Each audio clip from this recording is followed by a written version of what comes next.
যুক্তরাজ্যে বিশ্বনাথ ড্যাফোডিল অ্যাসোসিয়েশনের ১৩ বছর পূর্তি উদযাপন ও নতুন কমিটি গঠনের লক্ষ্যে আলোচনা সভা অনুষ্ঠিত হয়েছে। ব্রিকলেনের স্থানীয় মনসুন রেস্টুরেন্টে সভার আয়োজন করা হয়।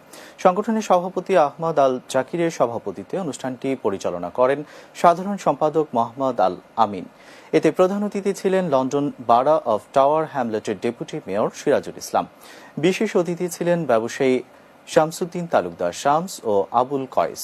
বক্তব্য রাখেন আফসার আলী, রাজেক আহমদ, মনিরুজ্জামান জুনেদ, আব্দুল কাইয়ুম ও আশকর আলী। প্রধান অতিথি তার বক্তব্যে সংগঠনের ভূয়সী প্রশংসা করে ব্রিটিশ বাংলাদেশি কমিউনিটির ইয়ং জেনারেশনকে সংগঠনের কার্যক্রমে উদ্বুদ্ধ করার আহ্বান জানান। শেষে সংগঠনের সকল সদস্যদের সর্বসম্মতিক্রমে আহমদ আল জাকিকে প্রেসিডেন্ট ও মোহাম্মদ আল আমিনকে সেক্রেটারি নির্বাচিত করে সংগঠনের ইউকে শাখার ২৪ সদস্যের নতুন কমিটি ঘোষণা করা হয়।